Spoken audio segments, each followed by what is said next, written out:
Hello, friends, and welcome to Page Two, and welcome to the Friday Conversation. And this week, David is my guest. David, will you start us off with an introduction, please? Hi, I'm David Weil. Nice to meet you. Yeah. So I'm excited to talk to you because I looked at your background, and it's very interesting. I mean, of course, it's a very interesting background. But what can you tell us about your work and how it relates to your book that was just released on June 11th? I've been a transplant doctor my entire career. I mostly did lung and heart transplantation, and I spent the majority of my career at Stanford in California. I'm a New Orleans native, and so I moved back home several years ago after I left the hospital setting. But I spent most of my career in California in the heart and lung transplant arena, and that informs my writing. A lot of my writing is based on that. Yeah, I would say, and so your book is related to that field, right? So you drew your work experience or your life experience to develop the story and characters. Yeah, I mean, the great thing about doing my kind of work is, I ran into a lot of people that did this kind of work that inform my characters. Rich characters, brilliant but flawed. A lot of the people I worked with, so I had a lot to draw upon. So what made you decide to write a novel? I mean, what was the spark that ignited that desire? Well, in 2021, I published a memoir about my life in the transplant arena and told patient stories and the emotional ups and downs of doing this kind of work. But I felt like because it was nonfiction and because I had the ability to, to really offend people if I went too far, I felt like I was a little constrained in what I could say or wanted to say. And I feel like with the novel, I was able to really explore some of the themes about healthcare and about interpersonal relationships that I couldn't really get fully into in my nonfiction work. Wow. Were there any nerves when you were? Did you have any concerns about writing characters that were too close to people that you've known or people that you know or know I, now? I didn't really because I really don't think any of the characters, including the main one, is any one specific person. I think there were more combinations of people that I met along the way doing this kind of work. Hmm. When What was your experience like to go from being a transplant doctor to writing a book and going through that whole process? Because the publishing industry, I think for people who aren't familiar with the ins, kind of like how it works behind the scenes, what happens between writing the book and getting the book in your hands. What was that whole experience like for you? It was really different. I mean, also the thing that impressed me most about it right away was how solitary it is because you spend a few years working on the book by yourself, and then you go out and start talking about it like we're doing now.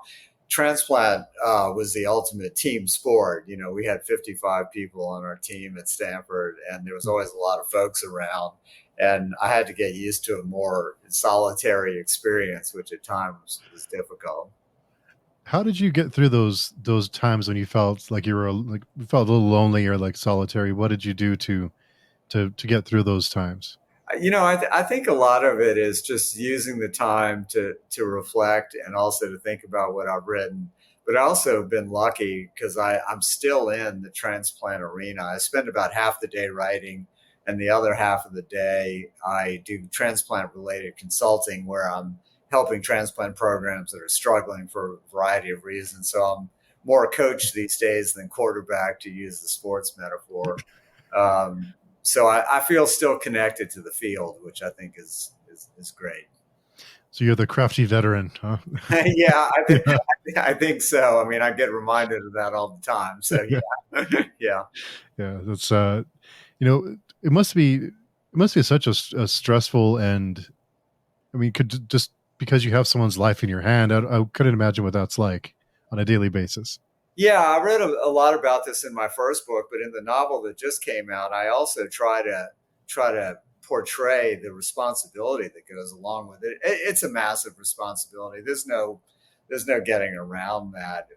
But it does become part of your job. All of us have work, and this was my work. I uh my work was a little bit different because I carried around a waiting list with a bunch of names on it that we needed to transplant, but at the same time it was my job and it's what I always knew. But it certainly had its emotional ups and downs. I mean, we were so euphoric when things turned out well, and then devastated when things didn't turn out so well. And so you get used to that roller coaster. So does your family.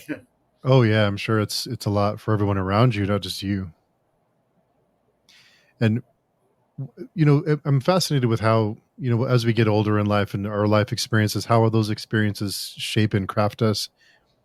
What has changed about you on a fundamental level from when you started that kind of work, and how did you bring that into, or did you bring that into your characters in the book?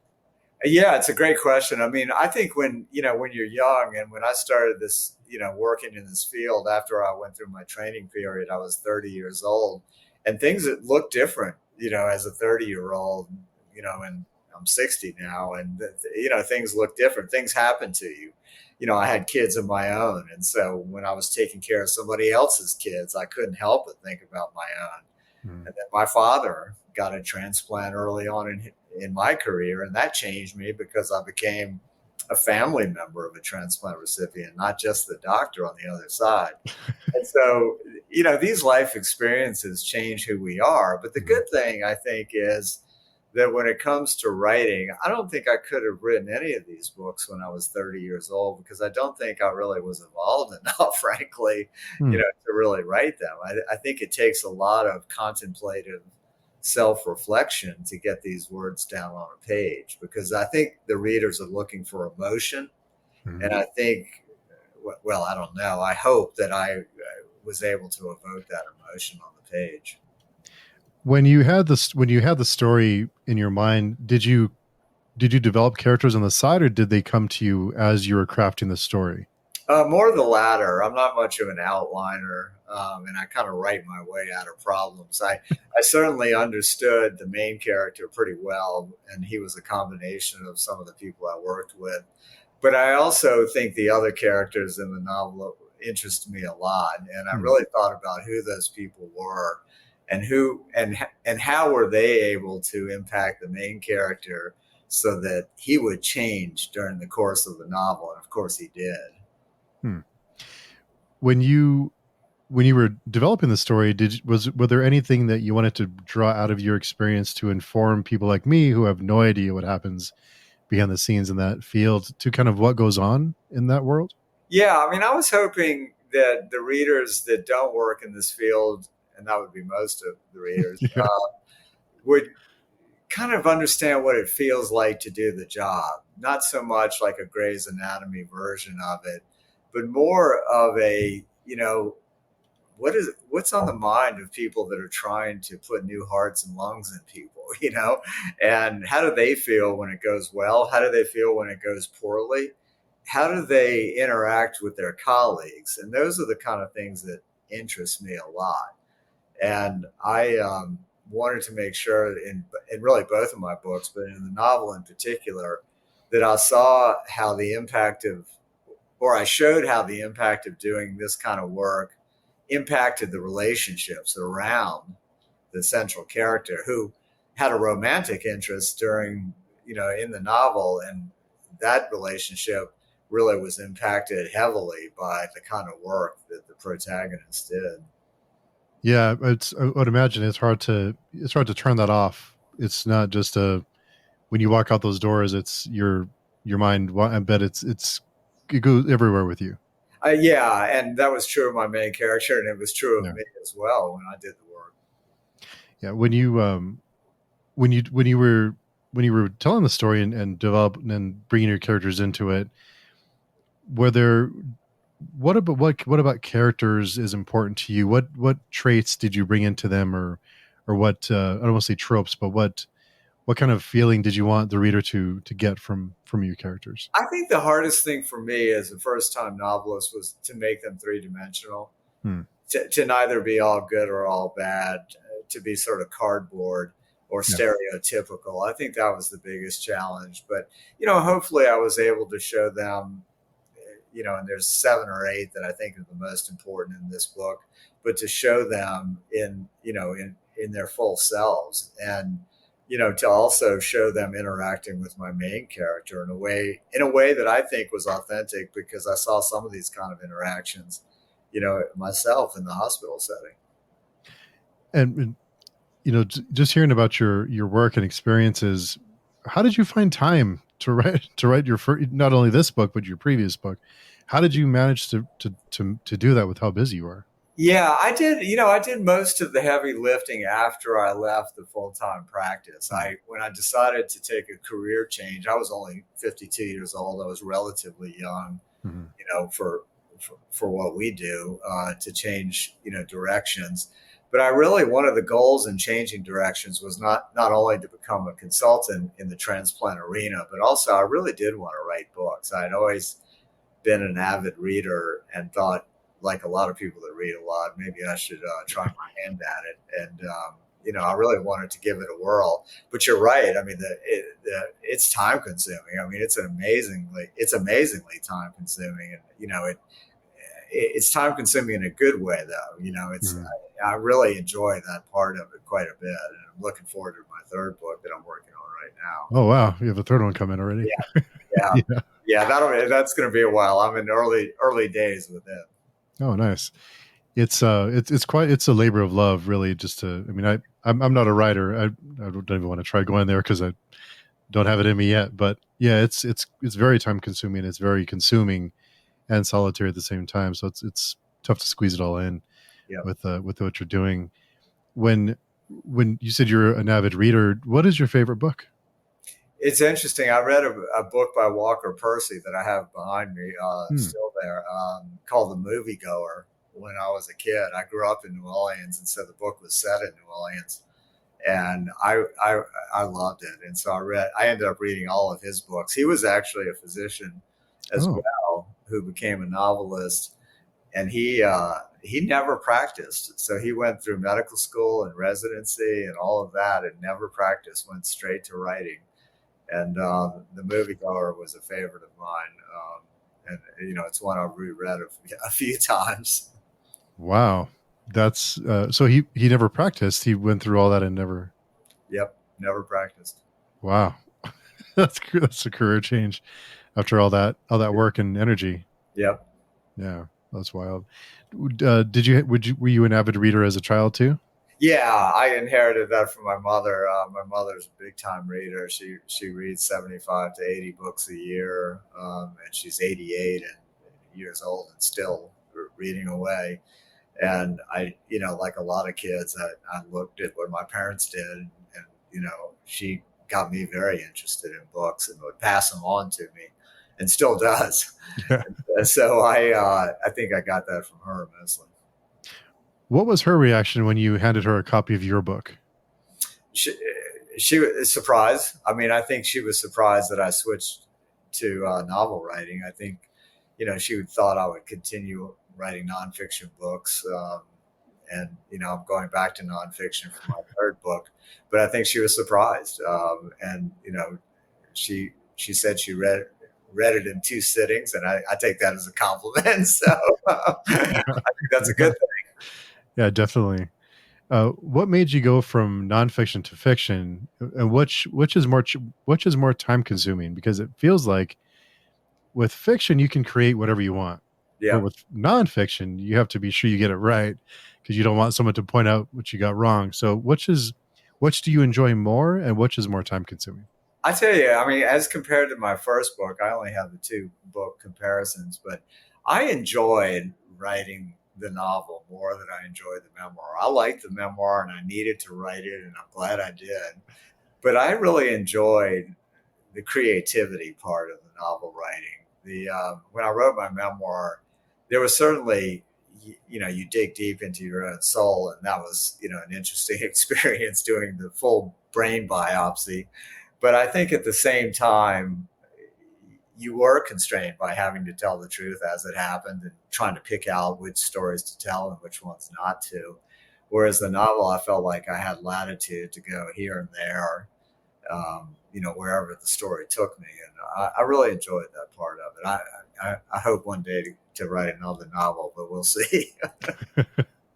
What you said the memoir was quite the experience. I would imagine that you go back and revisit times in your life that you maybe not have thought about for a long time that you come to find out were quite transformative for your own life. What was that experience like for you to do it? I think it was interesting because I think it's, that writing a memoir is kind of problem solving in a way. You have to make a lot of decisions. It's not autobiography where you start Mm. out from when you're born and go all the way through. You pick out the things that were most impactful. And I left, as many stories on the cutting room table, as it were, as that ended up in the book Exhale. And I think it's interesting, the decisions you have to make about what to include and what not to include. We'll be back after a quick break. Hello, my name is Lucy Starbuck Bradley, and I'm here to tell you about Comic Boom, the Comics and Education podcast, sponsored by ALCS. Comic Boom is a podcast dedicated to exploring comics and graphic novels and the role they play in education. Each episode features a guest from a wide range of backgrounds, including comics creators, illustrators, writers, and academics. And importantly, I talk to teachers and librarians who are using comics in their classroom to engage young people, from their first days of school right up to graduate level. So if you're into children's literature, comics, education, or illustration, then there's sure to be something that will spark your interest in Comic Boom. Find it on comicboom.co.uk or wherever you get your podcasts. What is that like when you go through and you write a memoir and you put it out there for anyone to read, and then you meet someone who's read it? What is that like to meet someone, a stranger who has read your book and knows all these things about you? Yeah, I mean, I remember when the day in May of 2021 when Exhale, my memoir, came out. I was terrified, absolutely terrified. And it's interesting, I do meet people that have read the book that, they feel like they know you. Yeah. And, I guess they know something about you. But, again, the author chooses to put in the memoir and into any memoir what they want people to know or not to know. Mm. And, I think they certainly know a part of you. Whether or not they know you all the way is another matter. But I do find it interesting, though, because perfect strangers come up to me and talk to me about, this or that, in my life. And they talk like we've known each other for years, which is interesting. Yeah. I wonder, when you mention other people in a memoir, do you need permission from them, or how does that work? Or do you change their names? And Yeah, the nature of what I was writing about, I changed, of course, all the patient names and their patient stories in my book, and I changed all of them to protect their privacy. right. I also changed nearly all, not quite all, but nearly all of the people that I worked with. I changed not only their names, but their physical characteristics. I certainly didn't want anybody to feel uncomfortable that I was writing about them. And I think, folks might be hard pressed to know who was who in my memoir unless you really worked closely with me. Yeah, that must be kind of tough too, to get enough wrong, but still have it match your experience and still tell the same story, but not divulge too much. Yeah, no, I think that's a trick. And, I erred on the side of, being cautious because you really shouldn't sit down to write a book to try to hurt somebody. It's not a good idea. No, not at all. What kind of feelings do you want the reader to have when they read your latest book? What do you want them to feel or experience with the story? I think it goes, well beyond just experiencing what it's like to be a transplant surgeon. I think it's more what it's like in any walk of life when you have these very heavy expectations on you. The book, in a lot of ways, is about expectations. We all have certain expectations about life. Some of those are put on us by other people, and some of those are put on us by ourselves. And so I open the book with my main character sort of ruminating really about what's been expected of him. And has he fulfilled those expectations? And I think that it was while I was writing the book, it was what was on my mind the most was, how do we handle other people's expectations of us? Do we ignore them? Do we, faithfully follow them?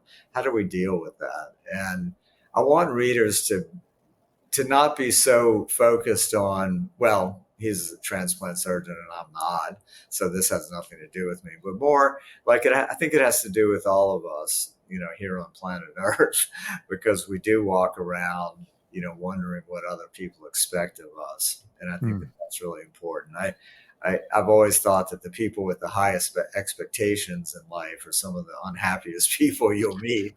Those that have lower expectations often, are happiest, at least in my experience.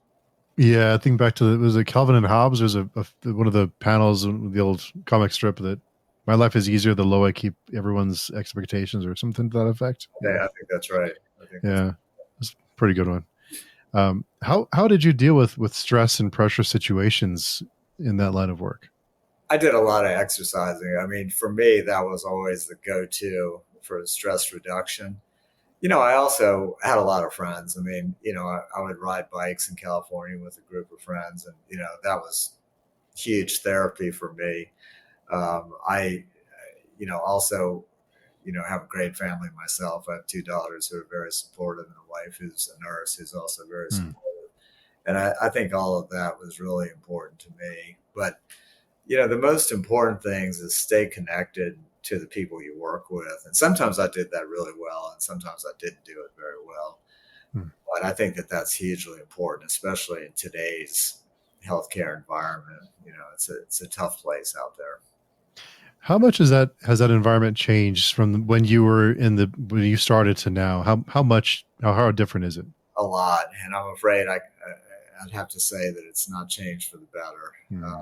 I think the healthcare environment right now is very challenging for the people that work there, and not just because of COVID or anything like that. It's been going on for years. It's just it's a profit-driven business that demands a lot out of the people that work in it. And most people that go into medicine, all they want to do is take care of patients, take care of sick people. But we're all spending less and less time doing that because of the business nature of medicine, and I think that's really negatively impacting it. That's depressing to hear. I'm afraid. Sometimes I've written a number of op-eds, and they're a bit of a downer, I'm afraid, at times. Yeah. No, I can relate but I can relate to the riding your bike. It's my therapy too, so I can definitely relate to there. Yeah. Fellow bike rider. Good. Oh yeah, definitely. Yeah, as often as I can. It's hard this time of year because it's so hot, but I know. It gets miserable. That's true. But I did have a couple more questions for you before I let you go. The first one being, what is something that your readers would be surprised to learn about you?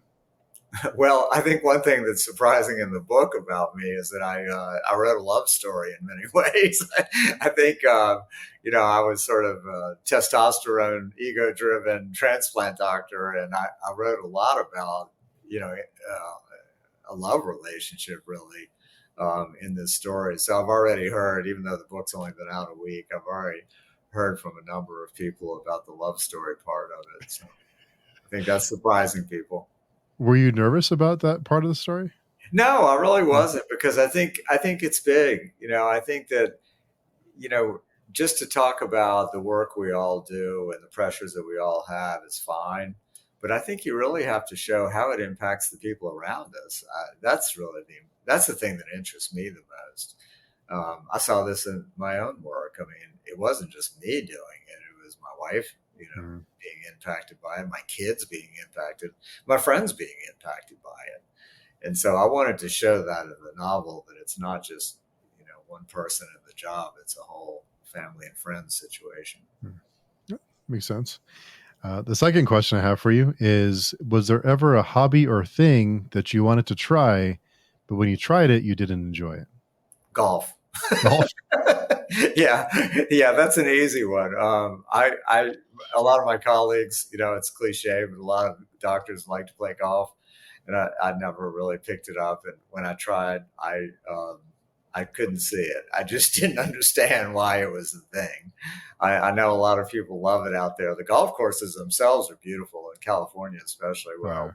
They were gorgeous, but it's something I couldn't pick up.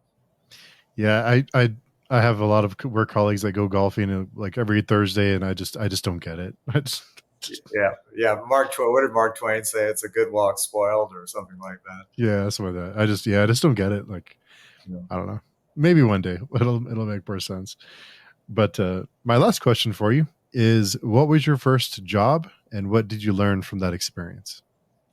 My very first job was a paper route. So I'm old enough where we actually rode a bike with a huge basket. I remember it well because I had 110 papers in the basket, and I would get up at 4 in the morning and ride through the streets of New Orleans throwing these papers, and I would have to throw all 110 of them. So I got to be a pretty good bike rider and could handle a bike with a big basket in the front. And I ended up being able to throw them pretty well. So that was my first job. I think I was 12 or 13 at the time. Wow. What was your takeaway? Was there anything that you learned from that experience that you've carried with you through your I life? got really good at waking up early, which is a nice thing for a doctor to know how to do, because we wake up really early.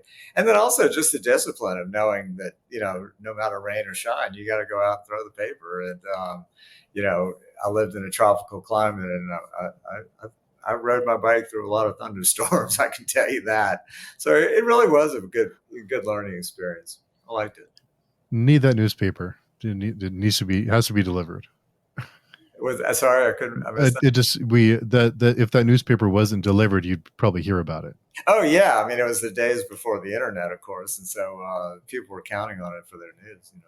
Yeah, times were. I miss that. I miss the newspaper. Yeah, me too. Yeah. But David, thank you for coming by. I know you're very busy, so I appreciate you taking the time to come and chat with me for a few minutes. Thank you, Steve. I enjoyed the conversation. I appreciate it. If you ever like to come back, just let me know and we'll figure something out. Perfect. Thanks Awesome. so much. Thank you so much.